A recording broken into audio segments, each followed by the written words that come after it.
Assalamualaikum warahmatullahi wabarakatuh. Perkenalkan, nama saya Siti Maufirotul Jannah, Prodi Akuntansi Syariah kelas C. Jadi pada kesempatan kali ini saya akan menjelaskan mengenai maksimalisasi laba penjualan dan peramalan laba menggunakan metode kualitatif. Maksimalisasi laba atau memaksimalkan keuntungan adalah proses jangka pendek maupun proses jangka panjang di mana perusahaan tersebut mendapatkan keuntungan yang maksimal atau laba yang maksimal dengan biaya yang seminimal mungkin. Ada 3 keputusan yang harus dilakukan perusahaan untuk bisa memaksimalkan laba. Perusahaan harus membuat keputusan mengenai berapa banyak output yang harus diproduksi, bagaimana cara diproduksi, dan seberapa banyak input yang harus digunakan untuk memproduksi barang dan jasa tersebut. Materi yang kedua, peramalan penjualan. Makna dari peramalan adalah taksiran. Jadi, apabila didefinisikan, peramalan penjualan berisi taksiran tentang kegiatan perusahaan dalam jangka waktu tertentu yang akan datang, dan juga berisi taksiran tentang keadaan atau posisi keuangan perusahaan pada suatu saat yang akan datang. Dan hasil dari suatu peramalan tersebut akan menjadi sebuah rencana penjualan dengan melihat beberapa hal. Yang pertama itu pendapat manajemen, yang kedua strategi-strategi yang sudah direncanakan, yang ketiga keterkaitan dengan sumber daya, dan yang terakhir ketetapan manajemen dalam usaha mencapai sasaran penjualan. Untuk melakukan peramalan penjualan, harus ada data yang dikumpulkan.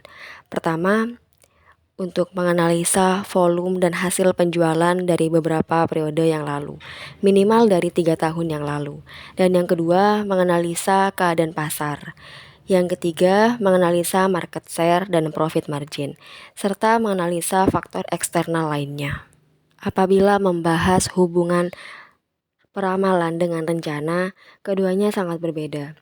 Peramalan itu berisi taksiran atau tentang apa yang akan terjadi pada waktu yang akan datang. Sedangkan rencana adalah penentuan atas apa yang akan dilakukan pada waktu yang akan datang. Pembahasan terakhir tentang metode peramalan. Berdasar referensi yang saya punya, metode peramalan ada 2, metode peramalan kualitatif dan metode peramalan kuantitatif. Saya menggunakan metode peramalan kualitatif, yakni berdasar pendapat-pendapat yang dipakai sebagai dasar melakukan peramalan penjualan. Pendapat yang pertama dari salesman. Salesman di sini diminta untuk mengukur segala hal yang berhubungan dengan tingkat penjualan. Yang kedua, pendapat dari sales manager.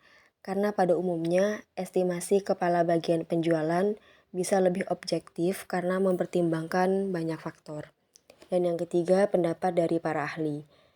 Di sini pendapat dari para ahli diperlukan karena terkadang estimasi yang dilakukan oleh para salesman dan juga sales manager ada pertentangan. Dan yang terakhir, pendapat dari survei konsumen. Survei konsumen di sini pendapatnya diperlukan apabila ketiga bagian di atas yang saya sebutkan sangat kurang pendapatnya. Maka perusahaan perlu meminta pendapat dari konsumen dengan cara melakukan survei atau penelitian kepada konsumen. Sekian dari saya, kurang lebihnya mohon maaf. Wassalamualaikum warahmatullahi wabarakatuh.